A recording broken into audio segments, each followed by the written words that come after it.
ప్రభు అయిన యేసు క్రీస్తు వారి ఘనమైన నామంలో మీ అందరికీ కూడా షాలోమ్. ప్రభుకి మహిమ కలుగును గాక. మిమ్మల్ని అందరినీ కూడా ఈ ఆరాధనకి కుటుంబాలతో ఆహ్వానిస్తున్నాను. మీరందరూ ఈ ఆరాధనలో పాలు పొందండి, దైవాశీర్వాదం పొందుదురుగాక. ప్రార్థనతో మనం ఈ ఆరాధనను ప్రారంభించుకుందాం. మమ్మల్ని ప్రేమించి మా కొరకు సమస్తమును చేస్తున్న ప్రియ తండ్రి, మీకు వందనాలు, స్తోత్రాలు. ఈ పునరుత్థానపు ఆరాధనలో మరొక దినాన్ని మాకు ఇచ్చినందుకు వందనాలు. ఈ ఆరాధనలో పాలు పొందుచున్న ప్రతి ఒక్కరిని కూడా మీరు జ్ఞాపకం చేసుకునండి. మీ చిత్తము, మీ వాగ్దానము మా జీవితాల్లో నెరవేర్చబడే విధంగా మమ్మల్ని నడిపించి మీరు మహిమ పొందమని ప్రభు యేసు క్రీస్తు వారి నామంలో ప్రార్థిస్తున్నాం తండ్రి. ఆమేన్. ఈ సమయంలో మనం కలిసి ప్రభువుని ఆరాధిద్దాం.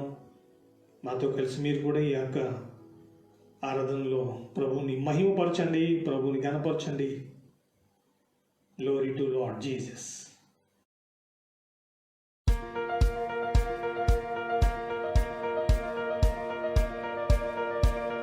Praise the Lord. మనందరం కలిసి దేవుని ఆరాధిద్దాం. మహిమ ఘనతకు అర్హుడవు నీవే మా దైవమా అనే పాట పాడి దేవుని స్తుతిద్దాం. మహిమ ఘనతకు అర్హుడవు నీవే మా దైవమా, మహిమ ఘనతకు అర్హుడవు నీవే మా దైవమా. సృష్టికర్త ముక్తిదాత మస్తుతులకు పాత్రుడా,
పాడి దేవుని మహింపరుద్దాం. నీ చిత్తం నీ చేసేదా, నీ మార్గంలో నడిచేదా అనే పాట పాడి దేవుని స్తుతిద్దాం.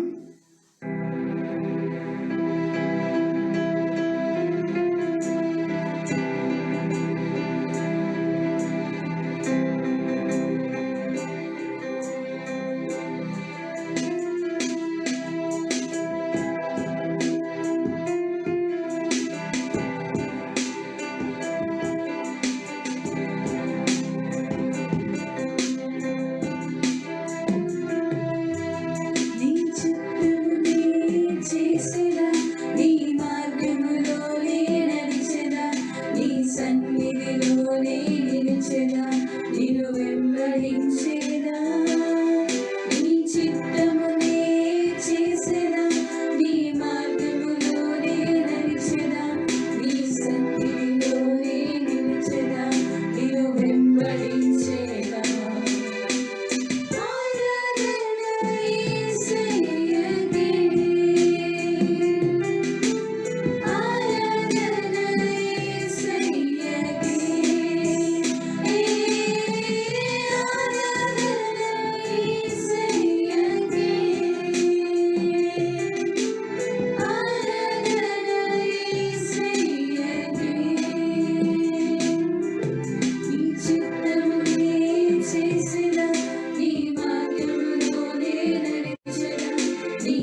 ఇంతవరకు కూడా ప్రభువుని ఆరాధించాం.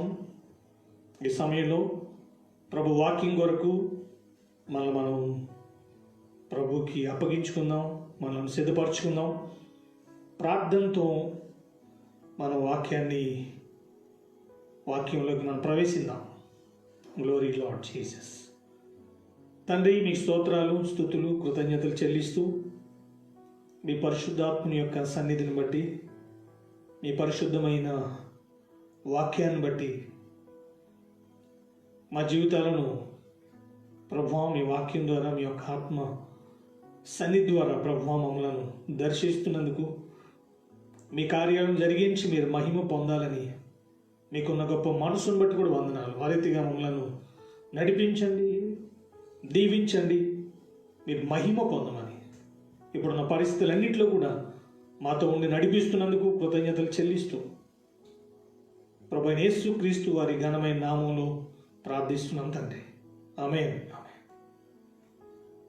అందరూ బాగున్నారా? Very good. మనం కలిసి దేవుని వాక్యాన్ని నేర్చుకుందాం, ధ్యానిద్దాం.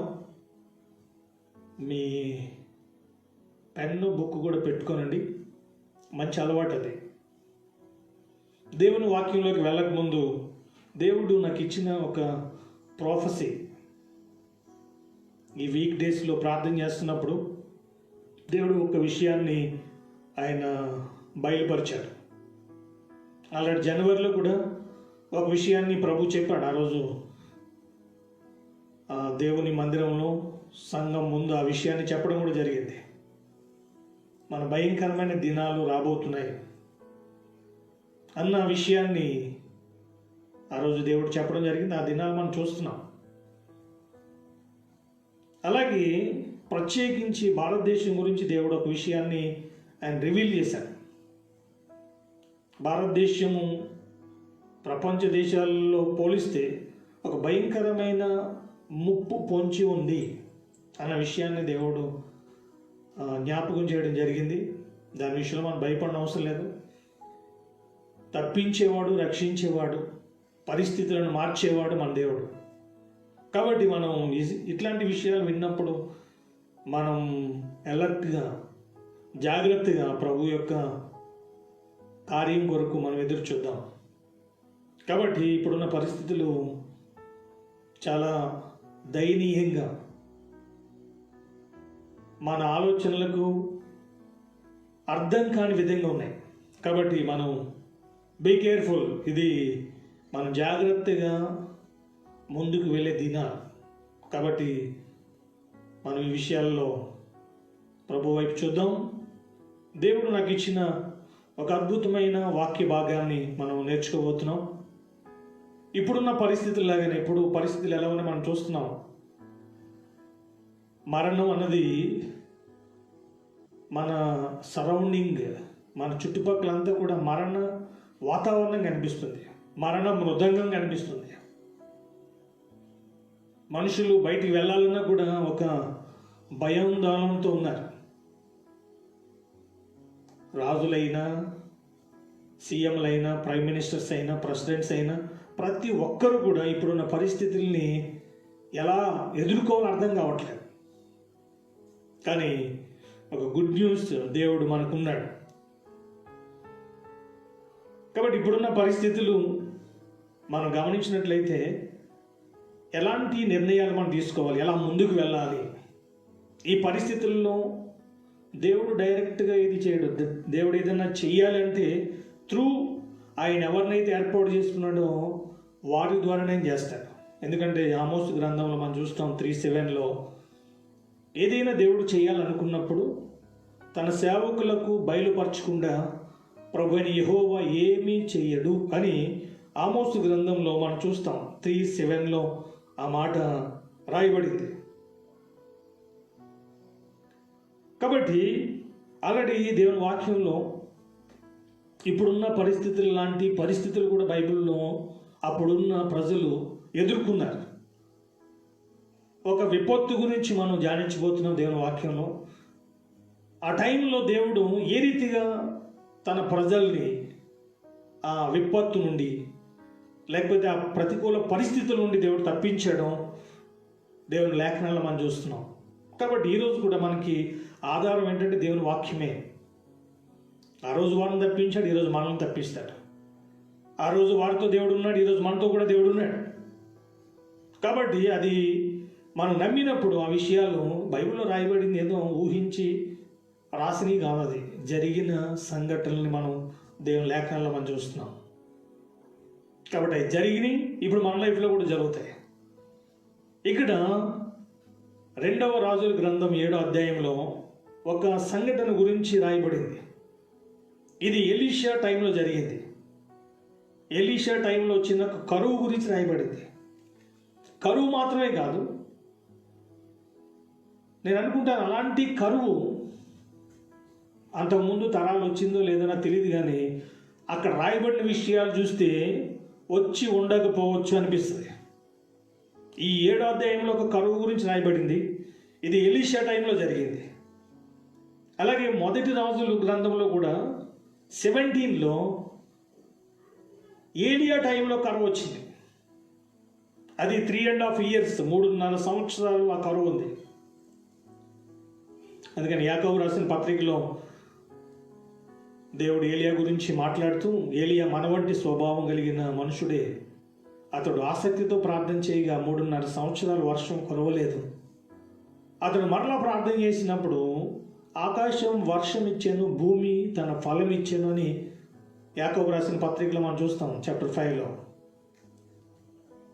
అలాగే ఈ 2 కింగ్స్ 2వ రాజుల గ్రంథం 7వ అధ్యాయం, యెహోరాము అనే రాజు పరిపాలిస్తున్న టైంలో అప్పుడు వచ్చిన ఒక భయంకరమైన విపత్తు అది.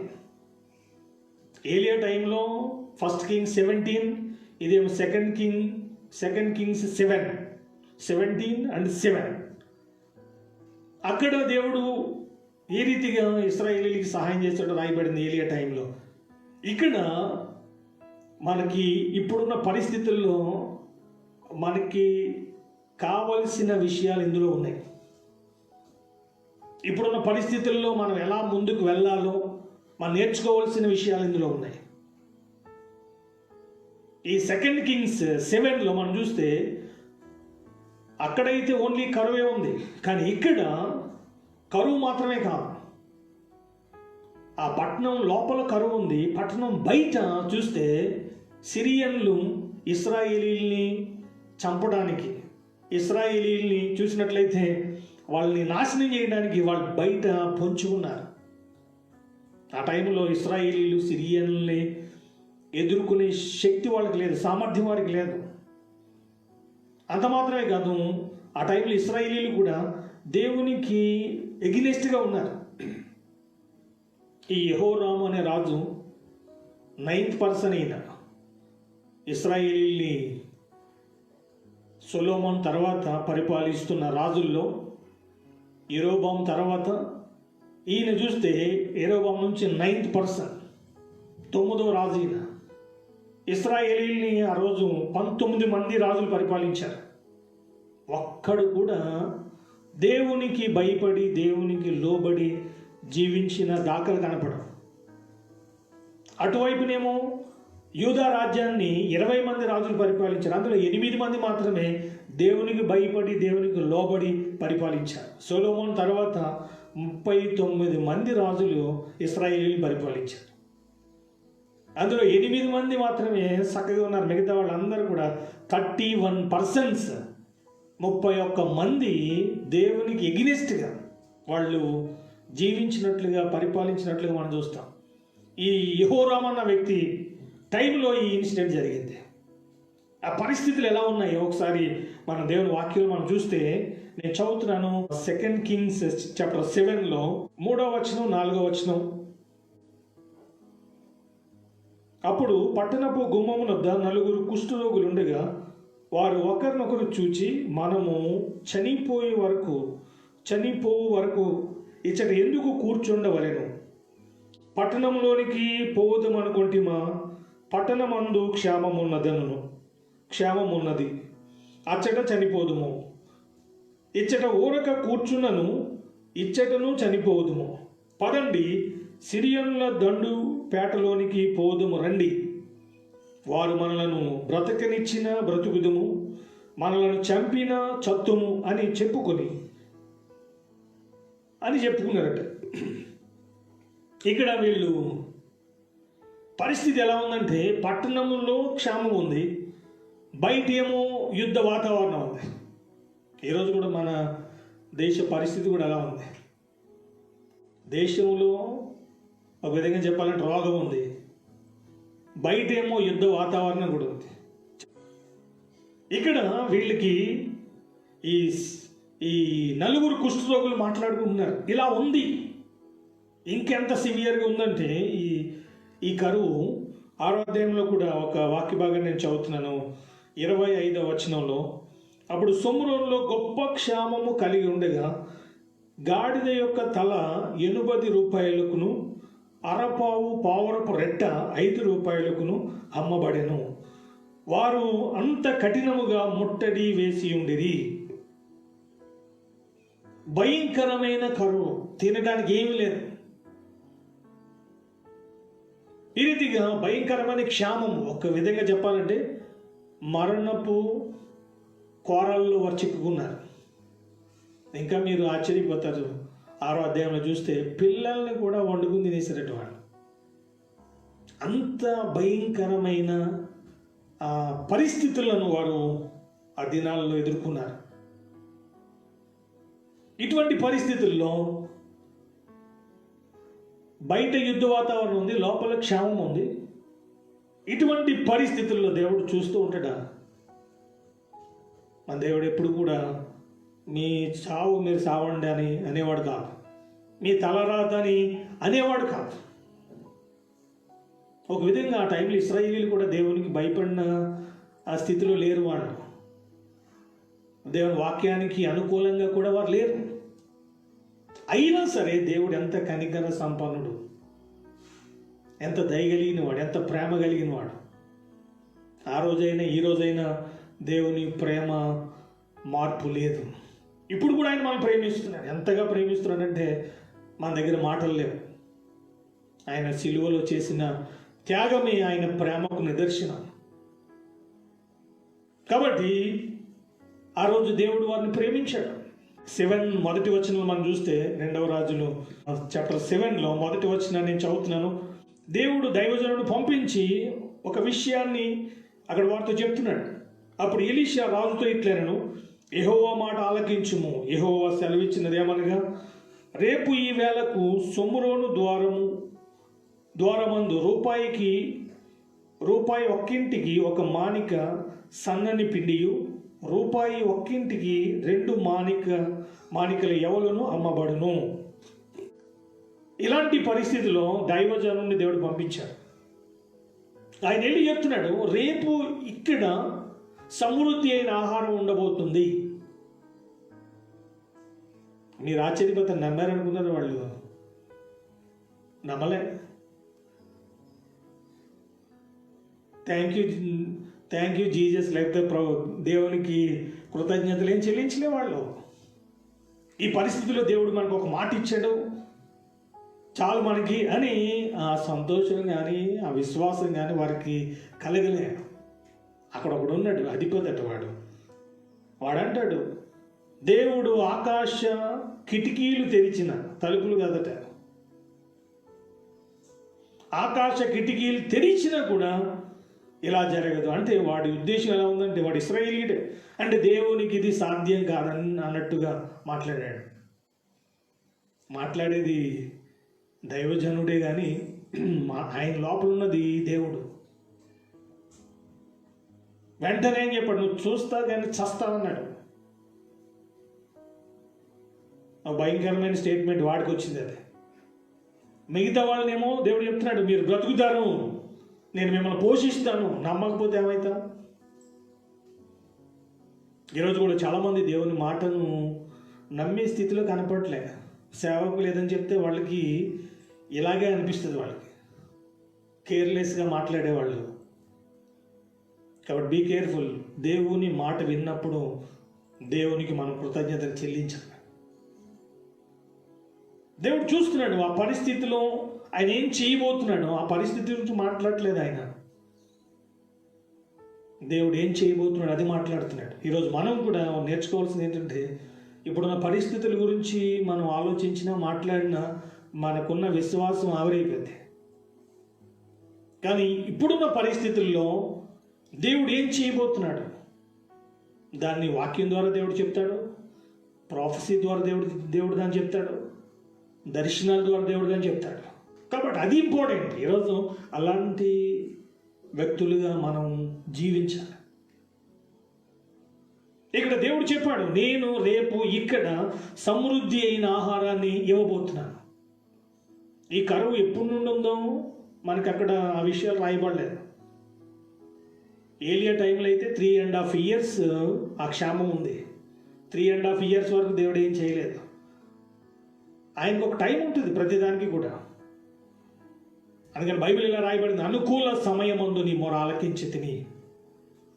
ఇశ్రాయేలు విషయంలో కూడా అపోస్తుల గారు ఇలా రాయబడింది, వాగ్దాన కాలము సమీపించినప్పుడు, ఆ టైం వచ్చినప్పుడు ఆయన ఏం చేయాలో ఏం చేస్తానని చెప్పాడో అది 100% జరిగిపోద్ది. కాబట్టి ఇక్కడ వాళ్ళు ఎదుర్కొంటున్న పరిస్థితుల్ని అక్కడ మనకి దేవుడు తెలియజేశాడు. ఆ పరిస్థితుల్లో ఆయన ఏం చేయబోతున్నాడో కూడా తెలియజేశాడు. కాబట్టి ఆయన ఏం చేయబోతున్నాడు అన్నది నమ్మినప్పుడే ఒక వ్యక్తిలో ధైర్యం వస్తుంది, ఒక వ్యక్తిలో సమాధానం కలుగుతుంది. తప్పకుండా ఆ వ్యక్తి ఆ కార్యాన్ని చూస్తాడు. ఇది లోపల జరిగిన సంఘటన. ఇది ఆ దైవజనుడు లోపలికి వెళ్ళి రాజుతో, అక్కడ ఉన్న వారందరితో చెప్పాడు, రేపు ఇలా జరగబోతుంది. కానీ మీరు ఆ అధ్యాయం చదివితే రాజు కానీ అక్కడ ఉన్నవారు కానీ ఎవ్వరూ నమ్మలేదని దేవుడు తన కార్యాన్ని చేయకుండా మానడు. ఎవరి ద్వారా చెయ్యాలని తెలుసు, వారి కొరకు ఆయన చూస్తాడు. రాజు చేత చేస్తాను, లేకపోతే ఇశ్రాయేలు యొక్క నాయకుల చేత చేస్తాను, ఏ లేవీల ద్వారా చేస్తానని అలా అనుకోలేదు ఆయన. ఎవరైతే దేవుని కార్యాలు చూడాలి, చెయ్యాలని ఆశపడతారో వాళ్ళ ద్వారా దేవుడు చేస్తాడు. ఇది చెప్పి ఎలీషా వెళ్ళిపోయాడు. ఆయన ఈరోజు క్షామం ఉంది, ఈరోజు యుద్ధ వాతావరణం ఉంది, కానీ రేపు ఇలా ఉండదు, నెక్స్ట్ డే.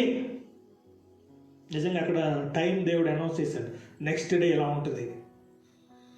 మనకి జాషువా గ్రంథంలో కూడా చూస్తాం 3:5లో, రేపు యెహోవా మీ మధ్య అద్భుత కార్యములు చేయును గనుక మీరు ముసుకేసి పడుకోండి, మిమ్మల్ని మీరు పరిశుద్ధపరచుకోనండి. రేపు దేవుడి కార్యం చేయబోతున్నాడు. ఏంటను రేపు చేయబోతున్నాడు, ఎల్లుండి చేయబోతున్నాడు.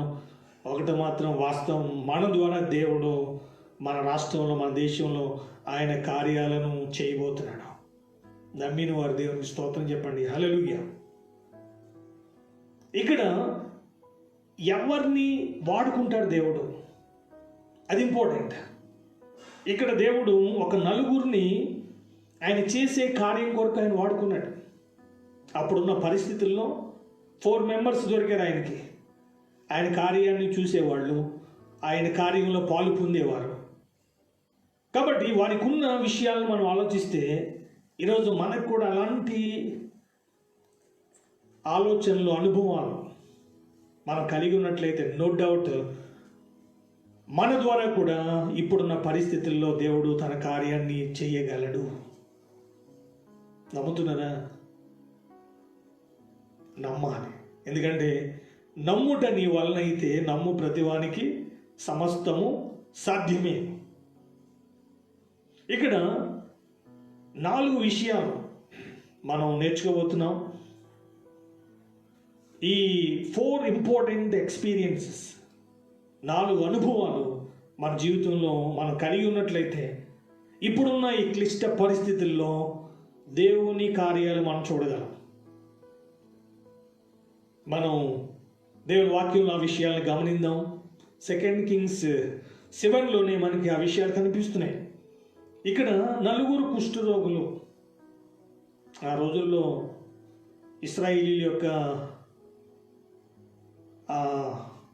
ఆ దేశంలో కుష్ఠరోగులు ఎప్పుడూ లోపల ఉండేవాళ్ళు కాదు, బయట ఉండేవాళ్ళు, పాలెం వెలుపల ఉండేవాళ్ళు. వాళ్ళకి ఒక పేరు ఏంటంటే అపవిత్రులు. వాడు ఒకవేళ బయటికి వచ్చినా కూడా అపవిత్రుని అని చెప్తూ రావాలట. వీళ్ళు నలుగురు బయట, ఆ ఊరు బయట ఉన్నారు. వాళ్ళు అనుకుంటున్నారు ఒకవేళ పట్టణం లోపలికి వెళ్దామన్నా అక్కడ చనిపోతాం, ఎక్కడున్నా చనిపోతాం, కానీ మనం సిరియన్ల దండు దగ్గరికి వెళ్దాం అని వాళ్ళకి ఒక ఆలోచన వచ్చింది. ఇప్పుడు చైనా ఇండియాతో యుద్ధం చేయడానికి వచ్చినప్పుడు ఇండియా వాళ్ళు ఎవరైనా చైనా మిలిటరీ దగ్గరికి వెళ్తే ఏం చేస్తారు? బిర్యానీ పెడతారా, టిఫిన్ పెడతారా? చాలా డేంజర్ అది, ఇంపాసిబుల్. వారు బ్రతికడానికి అవకాశాలు లేవు. వాళ్ళు వచ్చింది ఇశ్రాయేలుని చంపడానికి. వీళ్ళు ఏమనుకున్నారంటే మనం ఆ సిరియన్ల దండు దగ్గరికి వెళ్దాం, వాళ్ళు బ్రతికిస్తే బ్రతుకుదాం, చంపేస్తే చనిపోదాం. వీళ్ళ విషయంలో ఒక అద్భుతమైన సత్యం కనిపిస్తుంది. వీళ్ళకి ధైర్యం ఉంది. అది కానీ బైబిల్లో దేవుడు చెప్పాడు, తన ప్రాణాన్ని సహా ద్వేషించకపోతే వాడు నా శిష్యుడు కానేరడు. ఇక వీళ్ళు ఎలీషా చెప్పిన మాటలు వీళ్ళు వినలే. ఈ కుష్ఠరోగులకు తెలియదు అది. మార్నింగ్ అరౌండ్ చూసినట్లయితే ఆ ఎలీషా చెప్పిన రోజే, ఎందుకంటే నెక్స్ట్ డే ఇక్కడ ఒక అద్భుతం జరగబోతుందని ఎలీషా చెప్పాడు. ఏ రోజైతే దేవుడు ఆ ప్రాఫెసీ ఇచ్చాడో అదే రోజు వాళ్ళు ఒక నిర్ణయం తీసుకున్నారు. అంతకు ముందు రోజు వెళ్తే వాళ్ళు అనుకుంటే వాళ్ళు చనిపోయేవాళ్ళు. కానీ దేవుడు ఏ టైంలో కార్యాన్ని చేయబోతున్నాడో ఆ టైం కొరకు వాళ్ళు చూసినట్లయితే ఆ టైంను వాళ్ళు ఎలీషా మాటలు వినకపోయినా సరే దేవుడు వారిని ప్రేరేపించాడు. ఇక్కడ రెండు విషయాలు కనిపిస్తున్నాయి. దేవుని వాక్యాన్ని విన్నది ఒకరు, దేవుని చేత నడిపించబడింది ఒకరు. మన జీవితంలో రెండు ఉండాలి. దేవుని వాక్యాన్ని వినాలి, విన్న తర్వాతే దేవుడు మనల్ని ఆ వాక్యపు వేలో మనల్ని నడిపిస్తాడు తన ఆత్మ ద్వారా. ఇశ్రాయేలు విన్నారు కానీ దాన్ని నమ్మలే. దాన్ని బట్టి వాళ్ళలో ఎటువంటి స్పందన కూడా రాలే. రేపు మన కన్నీరు తుడవబడుతుంది, మనకున్న ఈ కష్టాలన్నీ కూడా దేవుడు తొలగించబోతున్నాడు, రేపు మనం సంతోషంగా ఉండబోతున్నాం, రేపు మన జీవితంలో అద్భుతం జరగబోతుంది. ఏమీ లేదు, చలనం. ఈరోజు కూడా కొంతమంది నేను చూస్తుంటాను అనమాట. సినిమాలు చూసినా, సీరియల్ చూసినా మనుషులు ఊగిపోతుంటారు. కానీ దేవుడి వాక్యాన్ని వింటున్నప్పుడు ఎక్కడ కూడా చలనం రాదు. కానీ మీరు అలా ఉండకూడదు. దేవుని వాక్యాన్ని వింటున్నప్పుడు ప్రభువుని స్తుతించాలి. ప్రభువా, నువ్వు మా జీవితంలో, మా కుటుంబాల్లో, మా ప్రాంతాల్లో నీ కార్యాలు చేయబోతున్నావు, నీకు వందనాలని చెప్పి ప్రభువుని గణపరచాలి. ఆత్మను పొందిన వాడికి ఆ మనసు ఉంటుంది, ఆ ఆలోచన ఉంటుంది, ఆ ప్రేరేపణ ఉంటుంది. మీకు అలా అనిపిస్తుంటే యు ఆర్ ఏ స్పిరిట్ఫుల్ పర్సన్. ఇక్కడ వీళ్ళకి చనిపోతే చనిపోతాం, మనం సిరియన్ల దండు దగ్గరికి వెళ్తాం. అందులో ఎవడైనా సరే, నలుగురు ఉన్నారు అందులో ఎవడైనా సరే, బాబు నేను రాను నాయనా, నువ్వు వెళ్ళు అని అనలే. ఒక వ్యక్తికి వచ్చిన ఆలోచన నలుగురు ఏకీభవించారు. చూడండి, వాళ్ళకి ధైర్యం ఉంది.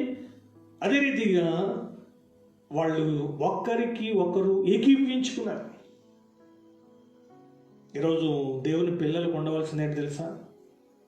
అందుకనే 14:26 ఉంటుంది సామెతల గ్రంథం, యెహోవా యందు భయభక్తులు కలిగి ఉండుట బహుధైర్యం పుట్టించును. 28వ అధ్యాయం అనుకుంటే సామెతలు, నీతిమంతుడు సింహం వలె ధైర్యం ఉంటాడు. ఈరోజు మనకు కావాల్సింది ఇప్పుడున్న పరిస్థితుల్లో కూడా ధైర్యం.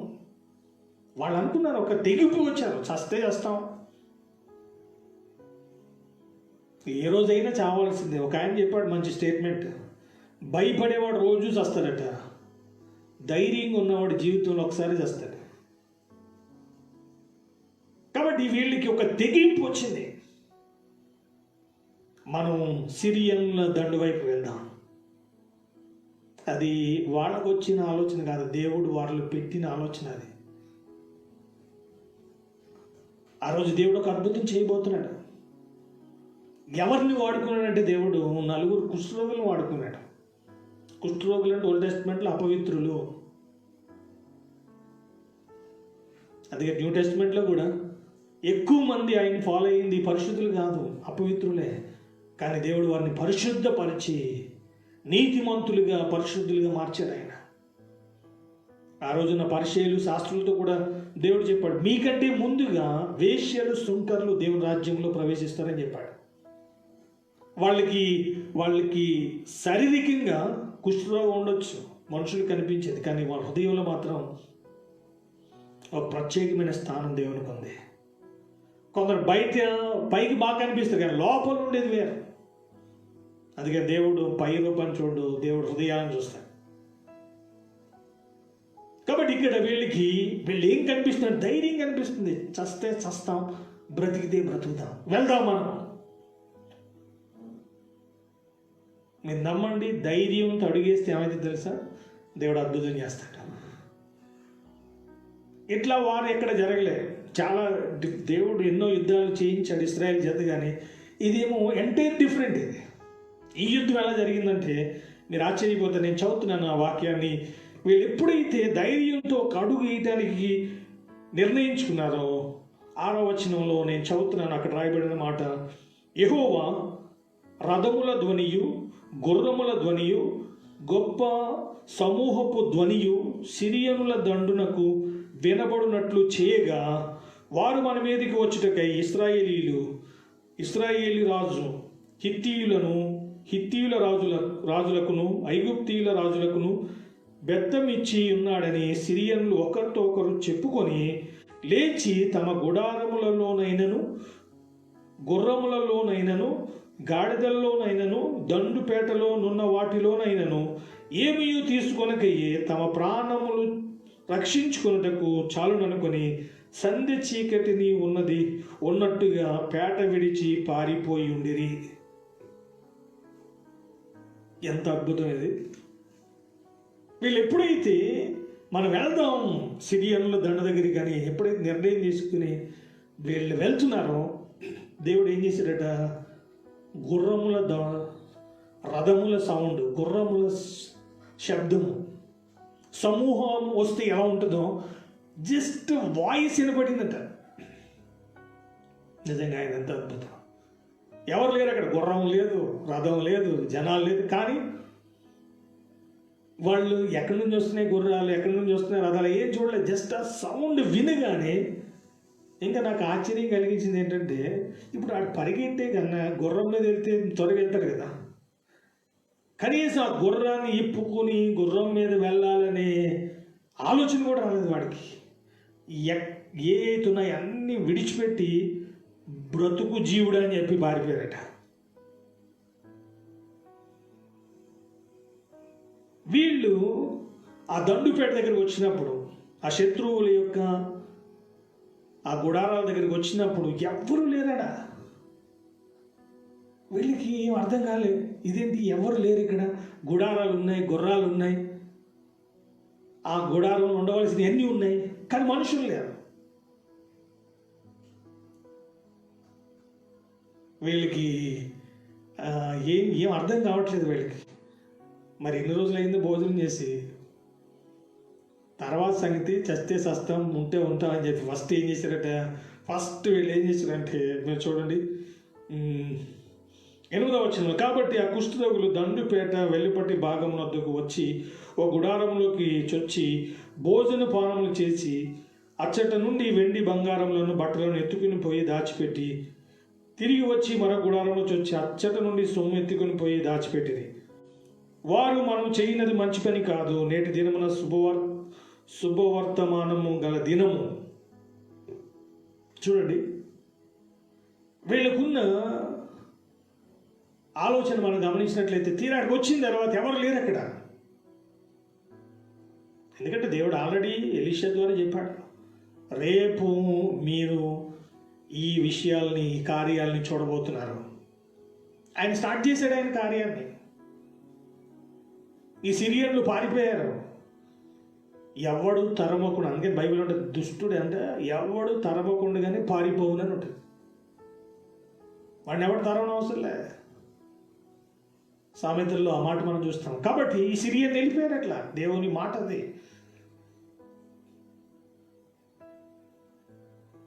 ఈరోజు కరోనా కూడా అలా వెళ్ళిపోతే ఎలా ఉంటుంది? హల్లెలూయా. దేవునికి అసాధ్యమైంది ఏది లేదు. ఆయన చెప్పాడు అంటే అది జరుగుతుంది. ఎందుకంటే ఆకాశము భూమి గతించిన ఆయన మాట్లాడిన మాటల్లో పొల్లైనా సున్నైనా తప్పిపోదు. కాబట్టి ఇక్కడ ఈ కుష్ఠరోగుల్లో దేవుడు వీరిని వాడుకున్నాడు. ఆయన ఎందుకు వాడుకున్నాడంటే వాళ్ళకి ధైర్యం ఉంది ఫస్ట్. రెండవది మనం చూసినట్లయితే ఇక్కడ వాళ్ళు ఆ గుడారాల్లోకి వెళ్ళినప్పుడు భోజనం తిన్నారు. అక్కడ బంగారం ఉంది, అక్కడ చూసినట్లయితే వస్త్రాలు ఉన్నాయి, ఎన్నో విలువైనవి ఉన్నాయి. అవన్నీ తీసుకెళ్ళి దాచిపెట్టుకున్నారట. అందులో ఒకటి చెప్పాడు, మనం చేసేది మంచి పని కాదు. మనం ఎవరైనా వింటామా అట్లాంటి విషయాలు? బాబు నువ్వు తీసుకోకపోతే తీసుకోకపోయావు కానీ నేను తీసుకుంటాను అని తిరగబడేవాళ్ళు. నాకు వీళ్ళు ఏం కనిపిస్తుందంటే ధైర్యం మాత్రమే కాదు, యూనిటీ కనిపిస్తుంది. ఒకరి మాట ఒకరు వింటున్నారు. ఒక ఆయన చెప్పాడు, పెళ్ళైన కొత్తలో అట భార్య మాట భర్త వినడట. ఎందుకు వినడంటే వింటే లోకమైపోతానేమో అని చెప్పి వినడట. ఫస్ట్ ఇయర్లో అలా ఉంటుందట. సెకండ్ ఇయర్కి వచ్చినప్పటికీ భర్త మాట భార్య వినదు. ఎందుకంటే ఏం డెవలప్ అయిపోద్ది అప్పటికి. సెకండ్ ఇయర్ వచ్చినప్పటికేమో ఆమె డెవలప్ అయిపోతే ఈయన మాట వినేది లేదు. థర్డ్ ఇయర్ వచ్చినప్పటికి ఏమవుతుందంటే వీళ్ళిద్దరి మాటలు బయట వాళ్ళు ఇంటారట. ముచ్చట అలా ఉంటుంది. మన ఫ్యామిలీస్లో అలా లేనందుకు దేవునికి స్తోత్రం. ఏదైనా అది సత్యమైనప్పుడు, వాక్యానుసారమైనప్పుడు దాన్ని వినాలి. ఇక్కడ చూస్తే వీళ్ళు ఒక అండర్స్టాండింగ్ ఉంది, వీళ్ళకి ధైర్యం ఉంది ఫస్ట్. సెకండ్ ఏమో వాళ్ళు యూనిటీ ఉంది, ఐక్యత ఉంది. ఈరోజు దేవుని పిల్లలుగా మనం కూడా చేయవలసింది ఏంటంటే వాళ్ళు కలిసి ఒక నిర్ణయం తీసుకున్నారు. మనం ఇలా చేయటం మంచిది కాదు, మనం దీన్ని దాచుకోవడం మంచిది కాదు. ఆరోగ్యంగా ఉంటాం, మనం సంతోషంగా ఉంటాం. ఒక విధంగా చెప్పాలంటే ఇది చూసినట్లే స్వార్థపూరితమైందిగా కనపట్లే. వాళ్ళ స్వార్థం లేదు, మనకే ఉండాలి నాకే ఉండాలి అనే ఆలోచన తలంపు వరకు లేదు. వాళ్ళ స్వార్థం లేదు. అందుకని మీరు తిమోతికి రాసిన 2వ పత్రికలో 3వ అధ్యాయం చదివితే మొట్టమొదట దేవుడు మెన్షన్ చేసిన మాట వ్యభిచారులు, దొంగలు, నరహంతకులు, విగ్రహారాధికులు అని అది మెన్షన్ చేయలేదు ఆయన. ఫస్ట్ మెన్షన్ చేసింది ఏంటంటే, నేను చదువుతున్నాను, మీ బైబిల్స్ ఓపెన్ చేయండి, చాలా ఇంపార్టెంట్ వాక్య భాగం అది. అంచె దినములలో అపాయకరమైన కాలములు వచ్చినని తెలుసుకొనము. ఏలైననగా మనుషులు స్వార్థ ప్రియులు, చాలా ఉన్నాయి అక్కడ, ధనాపేక్షకులు, బింకములాడువారు, అహంకారులు, దూషకులు, పెద్ద లిస్ట్ ఉంది ఇక్కడ. ఇప్పుడు ఈ దినాలు ఇలా ఉండడానికి కారణం కూడా ఇదే పరిస్థితి. స్వార్థ ప్రియులు.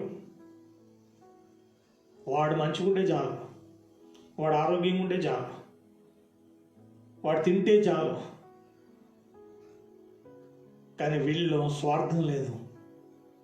మనం చేసేది మంచిది కాదు, ఇది ఒక గుడ్ న్యూస్, ఇది మంచి వార్త. మనకే కాదు మిగతా వాళ్ళకు కూడా తెలియాలి.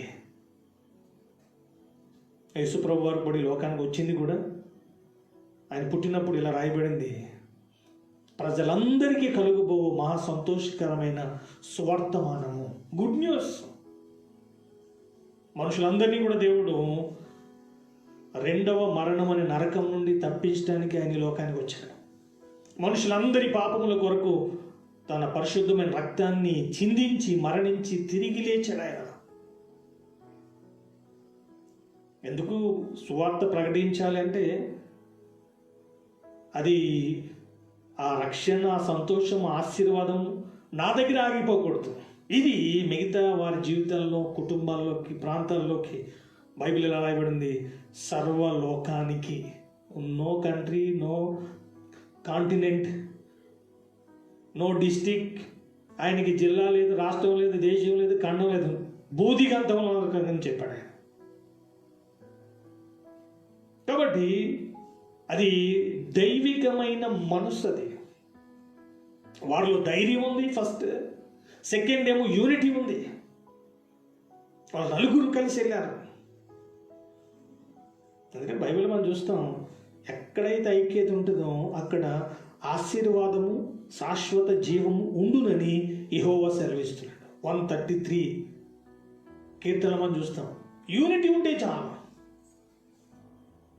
మనం చూసాం ఇంతవరకు కూడా ఆ నలుగురు కుష్ఠరోగుల్ని దేవుడు అప్పుడున్న పరిస్థితుల్లో ఆయన ఎందుకు వాడుకున్నాడు అంటే 4 విషయాలు కనిపిస్తున్నాయి వారిలో ధైర్యం ఉంది, వారిలో యూనిటీ ఉంది, వారిలో స్వార్థం లేదు, నిస్వార్థం ఉంది. అంత మాత్రమే కాదు, వారిలో ప్రేమ ఉంది. ఎందుకంటే ఇశ్రాయేలీలు కుష్ఠరోగులను అసహించుకుంటారు. వీరిని వారు అసహించుకున్నా సరే వీళ్ళు వారిని ప్రేమిస్తున్నారు. ఇవి డివైన్ క్వాలిటీస్. ఆ రోజైనా ఈ రోజైనా దేవుడు ఏదైనా చేయాలనుకున్నప్పుడు వారిలో ఇలాంటి మనస్సు, ఇటువంటి వ్యక్తిత్వం ఉండాలి. ఈరోజు మనలో కూడా ఆ ధైర్యం ఎలా వస్తుంది? దేవుడు మనకి పిరికితనము గల ఆత్మని లేదు, శక్తియు ప్రేమయు ఇంద్రియ నిగ్రహము గల ఆత్మని ఇచ్చాడు ఆయన. పరిశుద్ధాత్మను కలిగిన వ్యక్తి ధైర్యంగా ఉంటాడు. పరిశుద్ధాత్మలోని యూనిటీ ఉంది, దేవునిలోని యూనిటీ ఉంది. ఆయన త్రియేక దేవుడు. అంత మాత్రమే కాదు, స్వార్థం అన్నది ఉండదు. నేను క్షేమంగా ఉంటే చాలు, నేను ఆరోగ్యంగా ఉంటే చాలు, ఇది ఉండదు. దేవుని మైండ్ కాదు అది. కాబట్టి వారికి స్వార్థం లేదు. అంత మాత్రమే కాదు, వారిలో దేవుని ప్రేమ ఉంది. ఈరోజు మనకు కూడా ఇటువంటి మనసు ఉంటే నీ ద్వారా, మన ద్వారా ఇప్పుడున్న ఈ పరిస్థితుల్లో మన రాష్ట్రాన్ని, మన దేశాన్ని, అది తరాన్ని కూడా దేవుడు రక్షిస్తాడు. కాబట్టి దేవుడు ఇలాంటి వ్యక్తుల కొరకు చూస్తున్నాడు. కాబట్టి మనం ఇప్పుడున్న ఈ పరిస్థితుల్లో దేవుని కార్యాన్ని చూడాలి అంటే ఈ 4 things వెరీ ఇంపార్టెంట్. ఈరోజు మనం వాటిని కలిగి ఉన్నామా లేదా అన్నది మనం పరిశీలించుకుందాం. వాళ్ళు వెళ్ళి ఈ విషయాన్ని చెప్పారట. అయ్యా, మేము వెళ్ళాము సిరియన్ దగ్గరికి, అక్కడ ఎవరు లేరు, కాబట్టి అక్కడ విస్తారమైన భోజన పదార్థాలు ఉన్నాయి, ధనం ఉంది, బంగారం ఉంది, రండి అంటే వెళ్ళారనుకున్నారా? వెళ్ళే. ఈరోజు కూడా మనం ఎంత చెప్పండి దేవుని గురించి, ఆయన నమ్మడు. కరోనా గురించి చెప్పండి, ఆయన నమ్ముతాడు. కరుణామయుడి గురించి చెప్తే నమ్మడు, కరోనా గురించి చెప్తే నమ్ముతాడు. చంపేదాన్ని నమ్ముతాడు కానీ బ్రతికించేవాడిని నమ్మడు. ఇప్పుడు కరోనా గురించి డాక్టర్స్ కానీ ఇప్పుడున్న ప్రభుత్వాలు కానీ ఏం చెప్తుంది? జనాలు చేస్తున్నారు. కానీ సేవకులుగా దేవుడు మా ద్వారా ఏదైతే చెప్పాడో, మేము ఏదైతే చెప్తున్నామో దాన్ని ఈరోజు చాలామంది చేయట్లే. మనం కలిసి ప్రార్థన చేయాలి అంటే చాలామందికి సమయం కూడా రావట్లే. ఎవరు నచ్చినట్లుగా వాళ్ళు జీవించడం అలవాటు అయిపోయింది. అది మంచిది కాదు అది. కాబట్టి ఈరోజు దేవుని పిల్లలందరూ కూడా ధైర్యంగా కలిసి నిస్వార్థంగా దేవుని ప్రేమను కలిగి దేవుని సన్నిధిలో దేవుడు మనల్ని ఏం చేయాలని ఆయన మనల్ని నడిపిస్తున్నాడో దాన్ని మనం చేయాలి. కాబట్టి వాళ్ళకి ఆ నలుగురికి అప్పుడున్న దినాల్లో ఆ కార్యాలు జరగడానికి సంబంధించిన నడిపింపు ఉంది. కాబట్టి ఈరోజు మనకు కూడా ఇప్పుడున్న దినాల్లో, ఇప్పుడున్న పరిస్థితుల్లో దేవుని సన్నిధి, దేవుని నడిపింపు వెరీ ఇంపార్టెంట్. వాళ్ళు వచ్చి చెప్పారు, కానీ రాజు నమ్మలే. రాజు ఏమంటాడంటే, వాళ్ళు ఎక్కడో బయటికి వెళ్ళి వాళ్ళు దాక్కుని ఉంటారు. మనం ఆకలితో ఉన్నాం కాబట్టి ఆ విషయం వాళ్ళకి తెలిసింది. మనం బయటికి రాగానే మన సజీవులుగా పట్టుకుని చంపడానికి ప్రయత్నం చేస్తున్నారు అని చెప్పి రాజు దాన్ని అంగీకరించలే. రాజు కూడా ఈయన ఎంత పిచ్చోడో చూడండి. నిన్న దైవజనుడు చెప్పాడు ఇలా జరగబోతుందని. దైవజనుడు చెప్పిన ఆలోచన మాట గుర్తులేదు ఆయనకి. అప్పుడు ఒక ఆయన వచ్చి మళ్ళీ సలహా ఇస్తాడు, అయ్యా రాజు, చాలామంది చనిపోయారు, ఇప్పటికే ఒక 5 చనిపోతే ఏమవుతుంది, వెళ్ళి చూడండి అని రాజుగారికి సలహా ఇస్తే వాళ్ళు బయటికి వెళ్ళి చూసినప్పుడు వాళ్ళు చెప్పారు, నిజమే, సిరియన్లు పారిపోయారు, ఎక్కడ గుడారాలు అక్కడే ఉన్నాయి, అందులో విస్తారమైన ధనము, విస్తారమైన ఆహారం ఉంది అనగానే అప్పుడు చూడండి. అందుకని ప్రభు చెప్పారు, చూసి నమ్మిన వాడికంటే చూడక నమ్మిన వాళ్ళు ధన్యులు. దైవజనుడు చెప్పిన రీతిగా నెక్స్ట్ డే, చెప్పిన రోజు ఇదంతా జరిగింది. నెక్స్ట్ డే అక్కడ చూసినట్లయితే విస్తారమైన ఆహారం, ఆ కరువు వెళ్ళిపోయింది, ఆ యుద్ధ వాతావరణం మారిపోయింది. మరలా పట్టణంలో, మరలా కుటుంబాల్లో, మరలా వాళ్ళ పర్సనల్ లైఫ్లో సంతోషము, చూసినట్లయితే సమాధానం, సమృద్ధిని వారు పొందగలిగారు. దేవుడు ఉన్నది కూడా మనిషికి సమాధానాన్ని, సంతోషాన్ని, సమృద్ధిని, క్షేమాన్ని, ఇవన్నీ ఒక ఎత్తు అయితే నిత్య జీవము, నిత్య రాజ్యం ఇవ్వటానికి ఆయన ఉన్నాడు. కాబట్టి ఈరోజు మన చుట్టూ జరుగుతున్న భయంకరమైన పరిస్థితులు మనం చూస్తున్నాం. చాలామంది దానికి బలైపోతున్నారు. కానీ మనం ఇప్పుడున్న పరిస్థితుల్లో మనతో ఉన్న చూసినట్లయితే అనేకులు ఈ పరిస్థితులను తప్పించబడటానికి దేవుడు మనల్ని కూడా వాడుకోబోతున్నాడు. మన ద్వారా కూడా ఇప్పుడున్న పరిస్థితుల్లో ప్రజల్ని దేవుడు రక్షించబోతున్నాడు. నలుగురు ద్వారా ఆ దేశాన్ని, ఆ పట్టణాన్ని దేవుడు కాపాడాడు, రక్షించాడు, ఆ విపత్తు నుండి వారిని తప్పించాడు. కాబట్టి ఈరోజు అటువంటి ఆత్మీయ అనుభవాలు మనం కూడా కలిగి ఇప్పుడున్న ఈ పరిస్థితుల్లో ఈ ప్రజల విషయంలో దేవుడు మనల్ని గాక. God bless you. ప్రార్థన చేద్దాం. పరిశుద్ధుడా, మీకు వందనాలు, స్తోత్రాలు అయినా. ఎలీషా టైంలో తండ్రి వచ్చిన పరిస్థితులు మీరు ఏ రీతిగా అప్పుడున్న మీ ప్రజలను తప్పించారు, రక్షించారు, ఏ రీతిగా వారిని కాపాడారో మేము మీ లేఖనాల్లో మేము చూస్తున్నాం. ఈరోజు మా చుట్టూ ఉన్న పరిస్థితుల్లో కూడా ప్రభువా, మా ద్వారా మీరు చేయబోయే కార్యాలను బట్టి వందనాలు.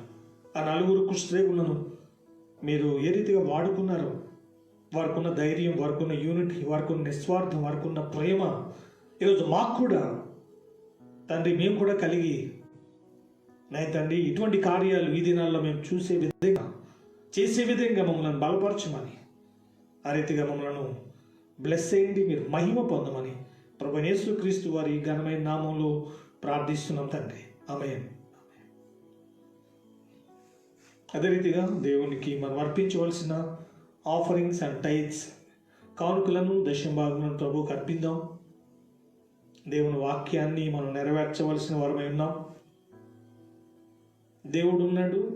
అదే రీతిగా దేవుని వాక్యము చూసినట్లయితే అది శాశ్వతమైంది, అది సత్యం. సత్యం మనల్ని స్వతంత్రులుగా చేయడం రాయబడింది.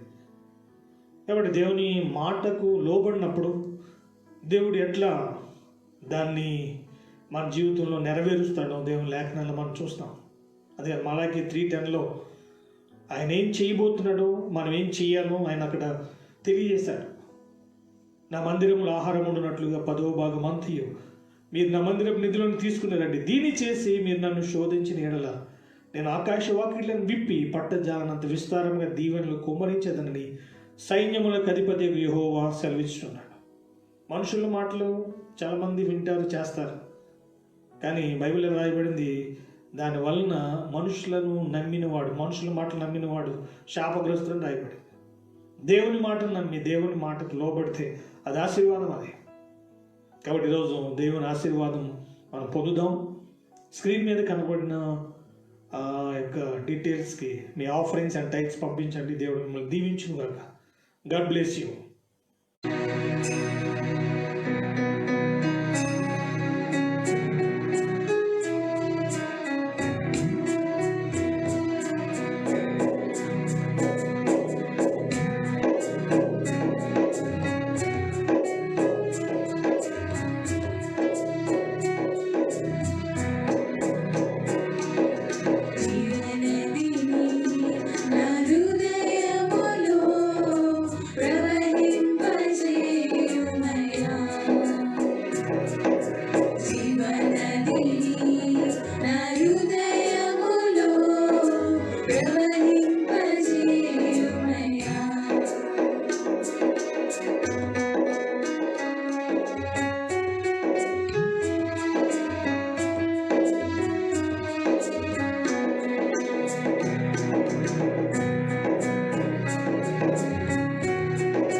చివరి ప్రార్థనాశీర్వాదంతో మనం సెలవు తీసుకుందాం. మా ప్రియ తండ్రి, మీకు స్తోత్రాలు, వందనాలు చెల్లిస్తున్నాం. ఈ పునరుత్థానపు ఆరాధనలో మమ్మలను ప్రవేశపెట్టి ఇంతవరకు కూడా ప్రార్థించడానికి, ఆరాధించడానికి, మీ వాక్యాన్ని ప్రభువా నేర్చుకోవడానికి, ఈ దినాల్లో కూడా మీరేం చేయబోతున్నారో ఆ సత్యాన్ని మాకు తెలియజేసినందుకు ఆ రీతిగా మేము జీవించి ప్రభువా ఈ దినాల్లో మిమ్మల్ని మహిమపరిచే కృపను మాకు అనుగ్రహించమని, అదే రీతిగా మీ బిడ్డలు అర్పించిన ఆఫరింగ్స్ అండ్ టైట్స్ని జ్ఞాపకం చేసుకునండి. మీ వాక్యంలో చెప్పబడిన రీతిగా మలాకి 3:10 ప్రకారంగా, ఫిలిప్పీ పత్రిక 4:19 ప్రకారంగా వారిని మీరు బ్లెస్ అయ్యండి. మహిమ, ఘనత, ప్రభావం మీకు చెల్లిస్తూ ఎవరైనా సిక్నెస్తో ఉంటే ప్రభువైన యేసుక్రీస్తు వారి ఘనమైన నామంలో స్వస్థత కలుగునుగాక. ఉన్న ప్రతి విధమైన మానసిక ఒత్తిళ్లు, శరీర రుగ్మతలు, తండ్రి దుష్టశక్తుల ప్రభావం, ప్రతి విధమైన కీడు నుండి, ప్రతి విధమైన శోధన నుండి ప్రభువైన యేసుక్రీస్తు వారి ఘనమైన నామంలో స్వస్థత, విడుదల, సమాధానము కలుగునుగాక. మీరు ఇస్తున్న హీలింగ్ అండ్ హెల్త్ని బట్టి సమాధానాన్ని బట్టి, ఆశీర్వాదాన్ని బట్టి కృతజ్ఞతలు చెల్లిస్తూ ప్రభువైన యేసుక్రీస్తు వారి ఘనమైన నామంలో ప్రార్థిస్తున్నాం తండ్రి. ఆమేన్. మన తండ్రి అయిన దేవుని ప్రేమయు, ప్రభువైన యేసుక్రీస్తు వారి యొక్క కృపయు, పరిశుద్ధాత్మ దేవుని యొక్క అన్యోన్య సహవాసము, సమాధానం, ఆశీర్వాదము మనకు పరిశుద్ధులందరికీ ఇప్పుడు ఎల్లప్పుడూ సదాకాలము తోడై ఉండునుగాక. ఆమేన్. గాడ్ బ్లెస్ యూ అందరికీ. Praise the lord.